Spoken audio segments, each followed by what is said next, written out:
berkenaan jaminan terhadap rahsia keselamatan negara. Sehingga kini tidak ada petunjuk terdapatnya kehadiran perisik tentera asing ke negara kita yang terlibat dalam latihan bersama yang telah pun dipersetujui di peringkat nasional. Suka saya tegaskan di sini, kerjasama latihan ketenteraan bukannya dibuat secara ad hoc, tetapi ianya perlu melalui proses-proses tertentu, iaitu melalui perjanjian latihan di antara kedua-dua negara yang dimeterai menerusi MOU yang telah saya sebutkan tadi. Dalam pada itu, beberapa siri mesyuarat antara kedua-dua belah pihak telah diadakan setiap tahun. Di dalam mesyuarat ini, segala isu sensitif seperti isu keselamatan dan kerahsiaan negara diberi keutamaan. Malahan, dalam mesyuarat ini juga corak latihan, kekuatan anggota yang terlibat, aset yang akan digunakan, aktiviti yang akan dilaksanakan, tempat latihan dan lain-lain aspek keselamatan akan dibincangkan secara terperinci. Semua anggota ATM dan tentera asing yang terlibat akan diberikan taklimat berkaitan perkara yang boleh dan tidak boleh dilakukan, the do's and don'ts, dengan izin dalam semua aspek. Anggota ATM juga selalu diingatkan untuk sentiasa mengamalkan prinsip perlu tahu, iaitu need to know basis, semasa berinteraksi dengan anggota tentera asing bagi mengelakkan kebocoran maklumat. Tuan Yang Ketua, sebagai sebuah negara yang berdaulat, kita adalah bebas untuk bekerjasama dengan semua negara sama ada di peringkat ASEAN atau global.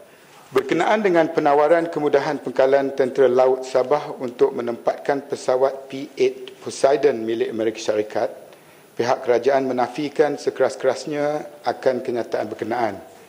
Malahan, pengkalan tentera laut di Raja Malaysia pada masa ini tidak mempunyai kemudahan pun untuk menempatkan pesawat jenis berkenaan di Sabah.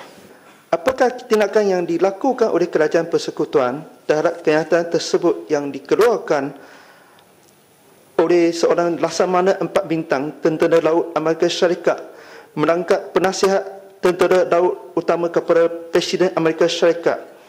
Kenyataan dari pegawai kanan Tentera Amerika Syarikat ini tidak boleh dipandang ringan kerana ia boleh membawa implikasi disalah tafsir oleh negara lain berhubung dasar dua negara dan ketenteraan kita.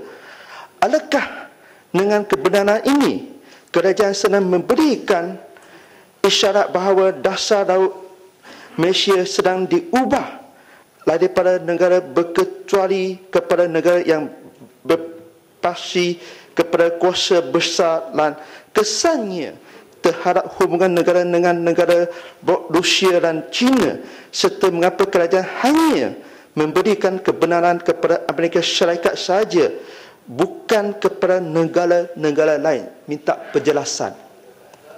Pertamanya, Yang Berhormat Bakri, bahawa kita tidak beri kebenaran, dan itu merupakan satu kenyataan yang dibuat yang telah pun disalah tafsir.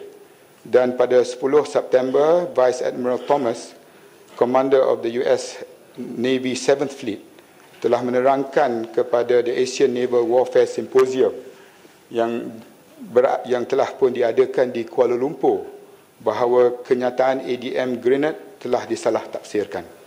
Kedua, tidak terdapat perjanjian rasmi antara Malaysia dengan Amerika Syarikat untuk sebarang deployment atau detachment P-8 Poseidon ke Malaysia.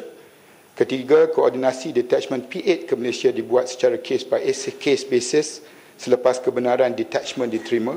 Dan keempat, kemasukan P-8 melalui proses kelulusan diplomatik sediada yang berkuat kuasa.